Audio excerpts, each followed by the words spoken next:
A reading from the Holy Gospel according to Luke, chapter 2, verses 22 to 35.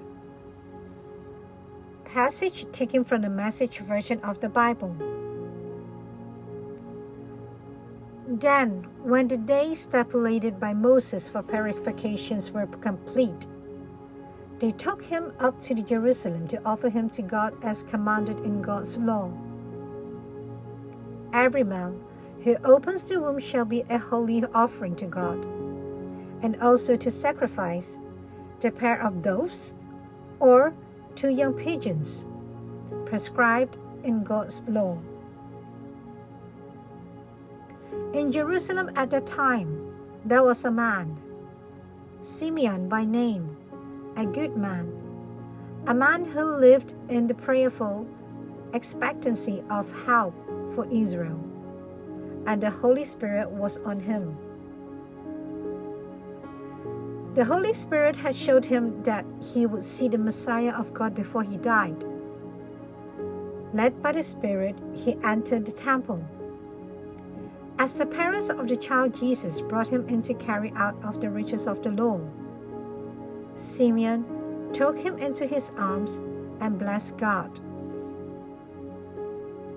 God, you can now release your servant. Release me in peace as you promised. With my own eyes, I've seen your salvation. It's now out in the open for everyone to see. A God revealing light to the non-Jewish nations, and of glory for your people, Israel. Jesus' father and mother were speechless with the surprise of these words. Simeon went on to bless them and said to Mary his mother, "This child marks both the failure and the recovery of many in Israel. A figure misunderstood and contradicted, the pain of a sword thrust through you, but the rejection will force honesty as God reveals who they really are." The Gospel of the Lord.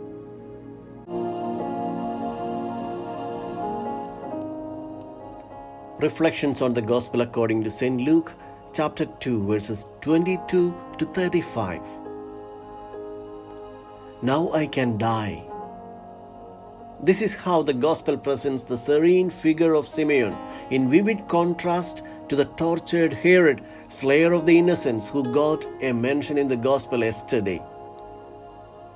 Herod's death became legendary for its awfulness, but Simeon can teach us how to approach death, how not to see death as an enemy, the prince of terrors, how not to define it as the destruction of life, but to welcome it as a culmination, a completion.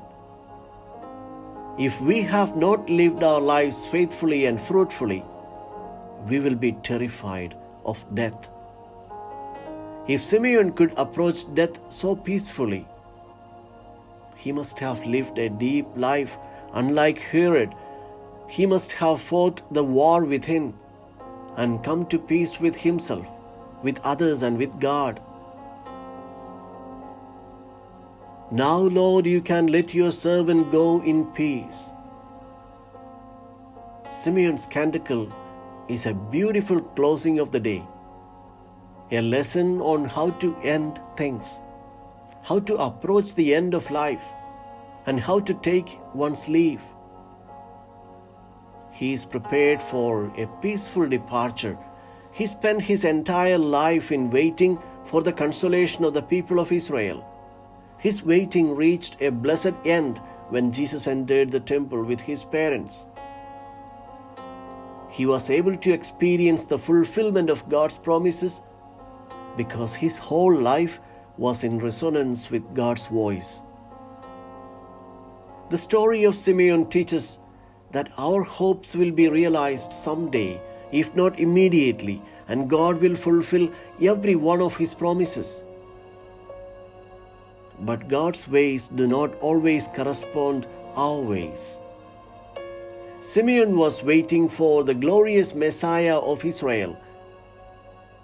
My eyes have seen the salvation which you have made ready in the sight of the nations, a light of revelation for the Gentiles and glory for your people Israel, in a weak and defenseless child.